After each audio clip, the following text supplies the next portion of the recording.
with John Mancino today. And could you identify the nonprofit that you formed? Yeah, it was called Citizens for Truth and Justice. I founded a nonprofit organization in the early 80s, and matter of fact, it was like 1981, early 1981, and by September of 1981, I came across a press release showing that Sirhan had been granted a parole date and was going to be released on September 1st, 1984.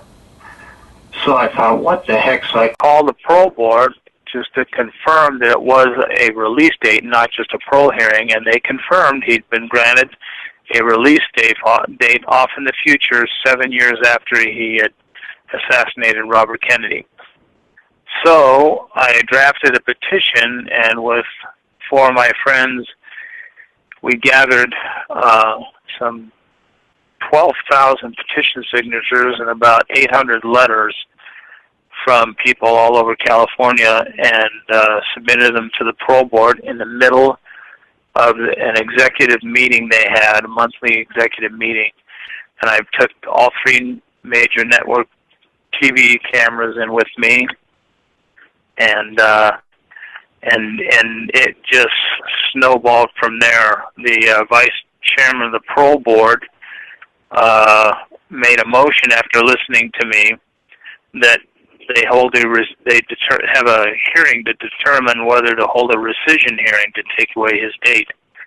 So they invited me. That was in September of 1981, and 2 months later, in November, they invited me back to testify at their hearing, and as a result, they voted to hold a parole rescission hearing. That I was the first private citizen ever allowed to attend a life inmate's parole hearing, parole rescission hearing, and well, because of the publicity mainly, they wanted to get out from under this, because some of the members weren't on the board at the time that he was granted the release date, and they were quite embarrassed.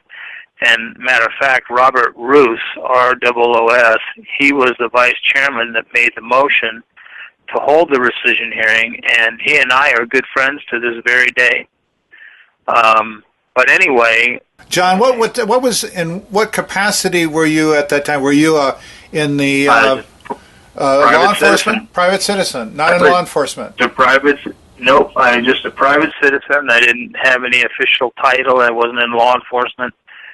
But I was just disgusted with what was going on. A friend of mine and I had been just disgusted with what was going on with the release of felons throughout California. It was just a revolving door system of justice, and when this case came up, it provided a perfect opportunity for us to get some publicity because of how widely known Sirhan was.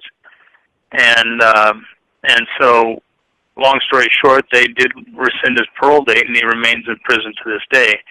Well, after that happened, I'll try to keep this short. After that happened, the daughter of the slain police officer in this infamous Onion Field case that became a book and movie about the two officers, LAPD officers, that were kidnapped and one shot and killed in Bakersfield and in the middle of an onion field. The daughter contacted me after seeing me on ABC's 2020. So within 3.5 weeks, I drafted a petition, again, to keep Gregory Powell, the gunman in the infamous Onion Field case, because the accomplice had been released, and that's why she was panicking. So I went ahead and drafted a petition, and in 3.5 weeks, we gathered 31,500 signatures and over 2,000 letters. And we did it by going to sheriff stations, police stations throughout California. Leslie helped a little bit. Valerie Campbell, the daughter, helped a lot.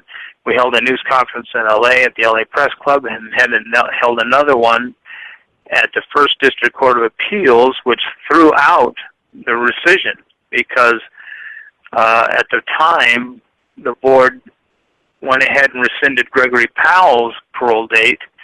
The the courts determined that it was done solely because of public outcry, our petitions and letters.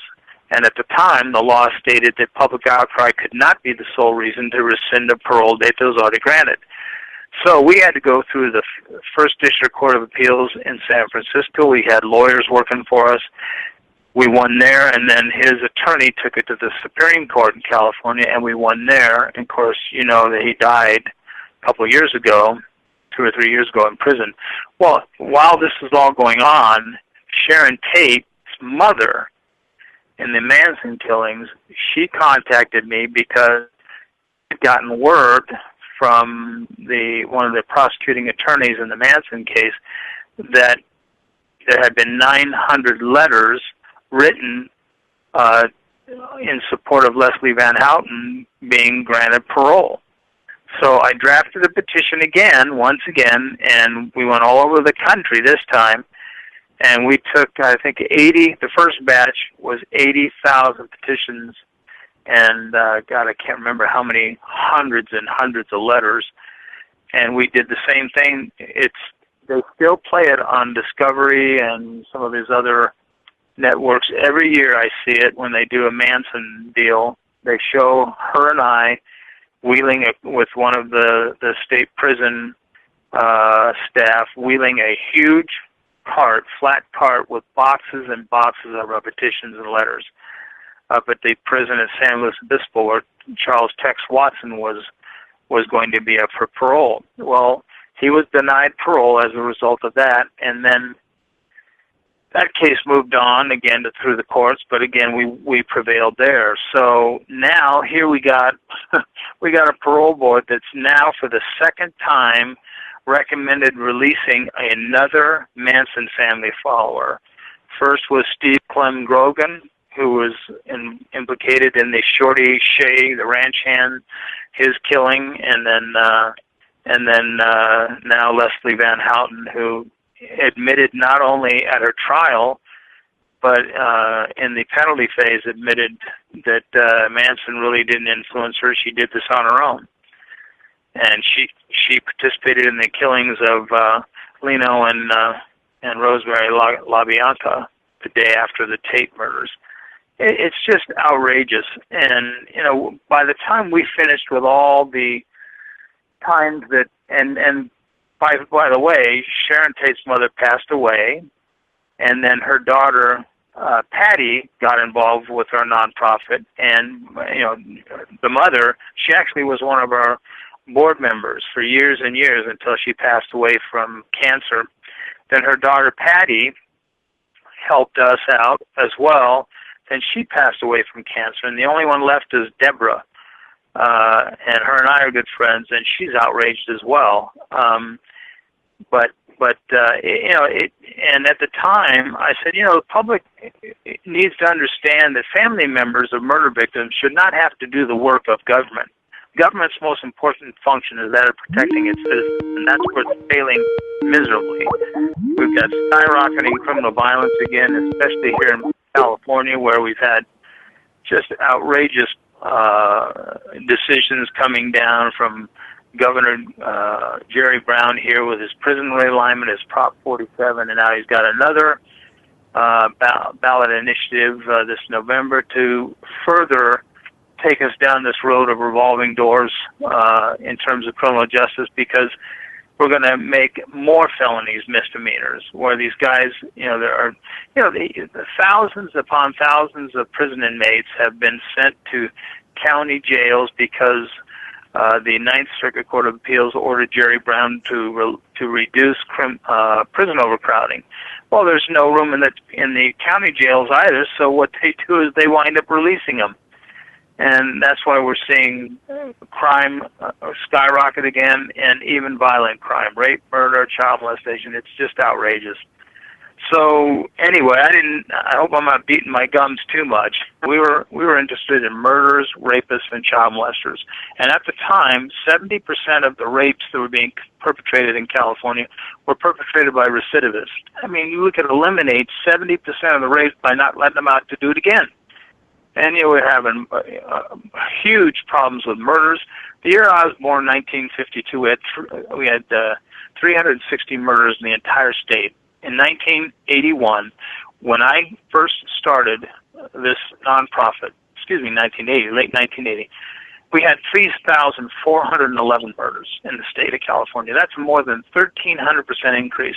Well, I checked the stats, and we didn't have a fraction of that in terms of an increase in population.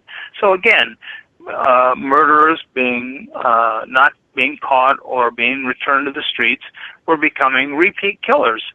52% of the homicides in California back in 1981 went unsolved. So you don't have to be a mathematician to figure out it's perpetrators that repeating their crimes. And so we launched this petition drive to keep Sirhan in prison because the parole board gave him a release date off in the future at his very first parole hearing. And so he was going to be released in 1981, September 1st. And we put pressure on them, and they wound up holding a rescission hearing at which I was allowed to testify, and I was the first private citizen in the entire country allowed to attend a parole rescission hearing for a lifer. And they wound up rescinding his parole date. And then because of that, it went on to the infamous Onion Field case where the daughter of the slain police officer, Ian Campbell, she contacted us, Valerie is her name, and we did the same thing, launched a petition drive. And over the years, we've done a lot of work, like I said, with Sharon Tate's mother, her sisters Patty and Deborah, and they should not have to do the work of government. And this is what was so outrageous to me. I hadn't been personally touched by violence at the time, but I thought, boy, if I ever was, I certainly wouldn't want to have to depend on my government protecting my family. And I just found it to be outrageous. So, I'm really outraged that here we are again, some 2 decades later, and we're going through the same thing where we're seeing violent crime increase again, relaxed prison sentences, actually removing people from state prisons, sending them to the streets because there's no room in the county jails, and the public is being used as guinea pigs. And I find it completely outrageous that the Ninth Circuit Court of Appeals, which has caused this problem by forcing the governments in the western part of this country to reduce overcrowding prison and population. And I say, to heck with that, I'd rather have our prisons overcrowded with them than have our cities and neighborhoods overcrowded with them. And we're seeing the results of this action by Jerry Brown bowing to the Ninth Circuit and releasing thousands upon thousands of inmates from prisons. And these are hardened criminals. They say they're not violent criminals. They're trying not to release violent criminals. But when you talk about heroin dealers, they're dealing in hundreds of thousands of dollars worth of cocaine and heroin. Try to tell me that they're not violent criminals. So anyway, I just find it outrageous that here we are going to witness, unless Jerry Brown puts his foot down and reverses the parole board's recommendation and keeps Leslie Van Houten behind bars. She's only 66 years old. Who's going to hire her in any kind of employment with her background? And what's she going to do if she can't find work? How's she going to feed herself? Was she going to rob somebody, get a hold of a gun, rob somebody at gunpoint, shoot somebody if they try to fight back? This whole thing is just absurd, totally absurd. And I can recall at news conferences we held, being questioned by liberal reporters, why do you think, what makes you think that a Manson family member will ever be released? Well, we've had 2 now recommended by our own state's parole board for release. So, the passage of time doesn't change the gravity of the crime and what it's done not only to the victim primarily, but secondarily to the families that have to live with that for the rest of their lives. Recently, the Obama administration has investigated a couple of different police departments. One is in Chicago, and the other is Ferguson, Missouri. Are you aware of any of the results of the recommendation? I mean, of the recommendations and what they will mean for these police departments? Well, essentially what they're trying to do is exert influence on these local law enforcement agencies to be softer on these criminals. I mean, you take for example the Brown case. I mean, this guy was a thug. Let's be honest here. This guy was not an altar boy. So I mean, to pretend that he was is absurd. And it wasn't but minutes before he was shot and killed that he basically was harassing a storekeeper and attempting to steal goods out of the market. I mean, the fast food market, and it just makes me outraged to watch politicians, and all the way up to the president's level, attempting to influence decisions by local law enforcement and DAs on how to prosecute, and the little snipes that they give before a trial has even taken place is disgusting. And we need to change this, because right now police officers are targets.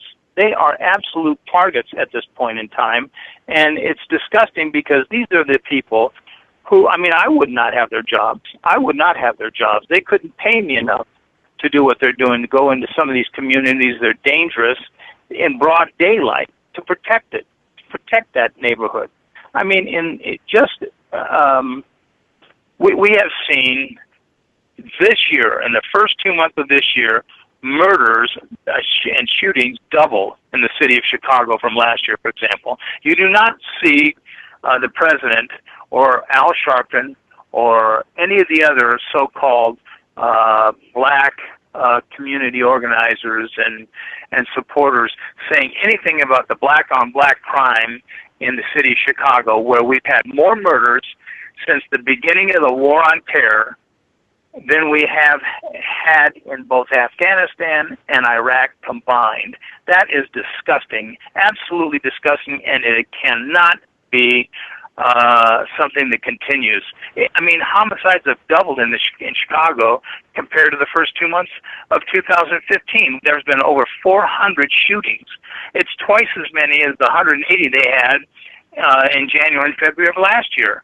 I mean, it's, in our city here, our state here, California, we have the second largest city in the country, in LA, and we've got this prison realignment bill and this Prop 47 that voters were fooled into believing was going to help reduce overcrowding in prisons, now resulting in people getting so much, in some cases just a citation to appear in court, and then they don't show. And what happens with them? They know nothing's going to happen with them because there isn't any room for them. It just is unbelievable what's going on, and I just find it outrageous. So, they say Black Lives Matter, all Black Lives Matter. Well, all lives matter, and that includes the 14 police officers that have been killed in the line of duty just through March, the 1st of March of this year. It's ridiculous, absolutely ridiculous.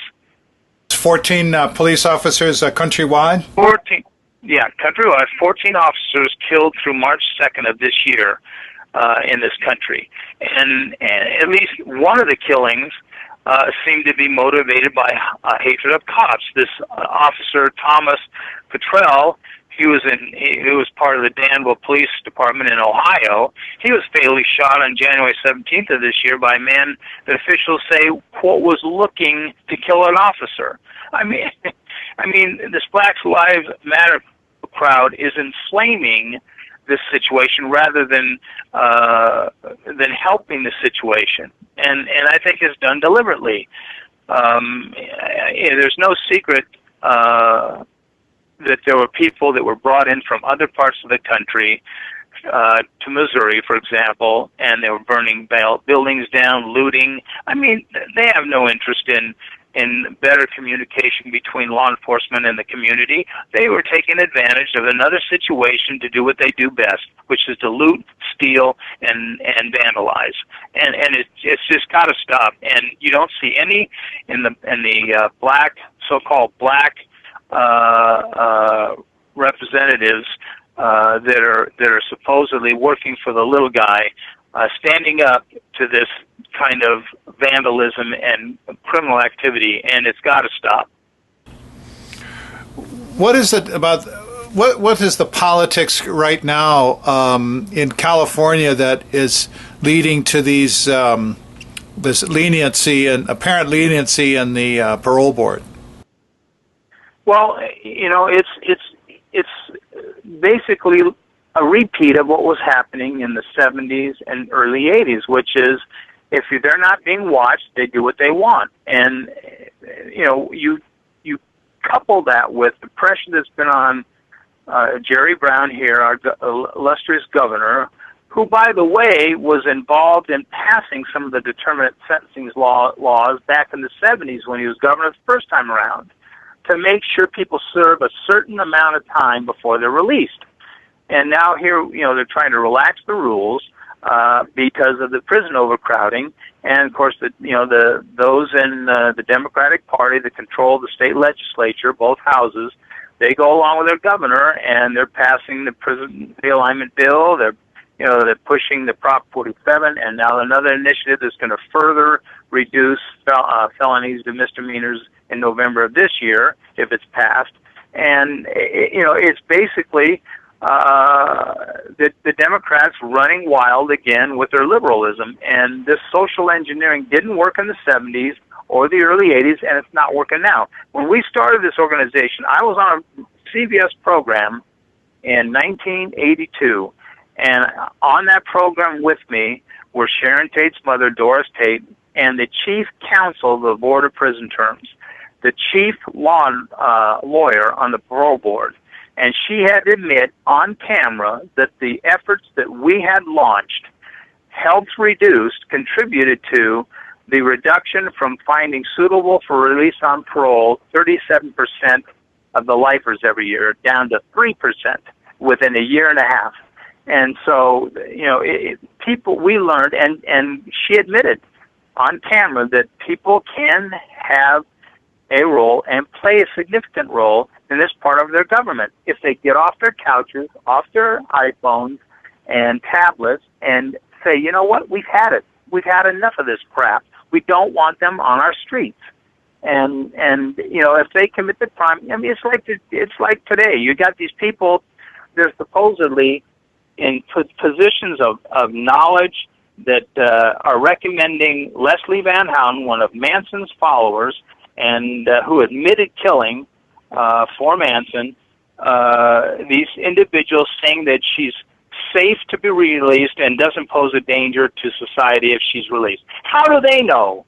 How do they know? Do they have a Ouija board, or did God come down and tell them that she's legit, she's not going to commit any further crime? Give me a break. It's an experiment conducted in our cities and neighborhoods at our expense. And, you know, frankly, I'm tired of it. And if I have to do something again like I did in the 70s and 80s, I will, because this has got to stop. We're tired of having these people return to our streets and neighborhoods. John, do you know of any politicians in California that seem to agree with you on violent crime and punishing the perpetrators? Yeah, you know, not just ones today, but all the way back. I even had a very powerful. Pardon me. Sure there are. There's and they're not just in the Republican Party either. Some of them are in the Democratic Party, but they toe the party line. It's unbelievable, and it's been that way since the days of Willie Brown when he was the Speaker of the Assembly here. For example, we sponsored a bill to extend the time between parole hearings for life inmates from every year, which was costing an average of $223,000 for a three-member panel to conduct. $223,000 for the thousands of lifers that we have in prison, in prisons in California. We got a bill passed through the entire state Senate, 37 to nothing. It was Senate Bill 1329, and it extended the time between parole hearings from one every year to 3 years for single murder and 5 years for multiple murder. We couldn't get through that same bill through an 8-vote committee in the Assembly Criminal Justice Committee because Speaker Willie Brown would not allow it to be passed. He was a permissive liberal then. He's a permissive liberal now, and these criminals aren't released into his neighborhood. I can tell you that, and it's got to stop. But even some Democrats, for example, former state Senate Senator Robert Presley, he was fairly conservative on issues of criminal justice, and he supported us. Excuse me, but you try to get any of the Democrats to actually put their name, sign their name on the dotted line on a bill that represents strong criminal justice issues, and it's going to take an act of God. It really is, because they do not cross the party in Sacramento. They just don't. What do you think it would take for this to change in California, or for that matter in any of the other states? Well, unfortunately, I think it's going to take people saying, like they did in the 70s and 80s, we've had enough, because it's not going to be done by the politicians. For example, in California here, where we've got, we've got over 750 death row inmates, for gosh sake. It's just insane. In California, it seems to be a lost cause. The Democrats have controlled both houses of the state legislature for all but 2 of the last 50 years, and look what they've done to us in terms of soft bills going through the Assembly and Senate on criminal justice issues, the highest taxes in the world, the highest regulations in the world. It's almost impossible to get anything done through the legislature here in California. So I think what it's going to take here is people, citizens, private citizens, saying once again, like they did in the early 80s, we've had enough. In other states where there's more conservative values, so to speak, all the way up to their state houses, it's easier. You can get the support of some public, and if you aren't outnumbered like they are here in California, you can get some things done. So I don't see it happening in California unless somebody from the private sector stands up and says, you know what, let's form an effort here to do this on our own through an initiative process, because we did that in the early 80s with Prop 8, the Victims' Bill of Rights, and Prop 4, which denied bail to first-degree murderers. And the other various things have been passed in other states, like Marcy's Law, and different things like that. If the public doesn't do it in places like California, it's not going to happen. I just don't see it happening. I want to thank you for speaking to us today. We'd like to get back with you about some of these other issues about crime in California and nationwide. I know you're very experienced in it, and certainly outspoken and well known in California for your work. Let's stay in touch. I sure will. Well, thank you very much. I appreciate it.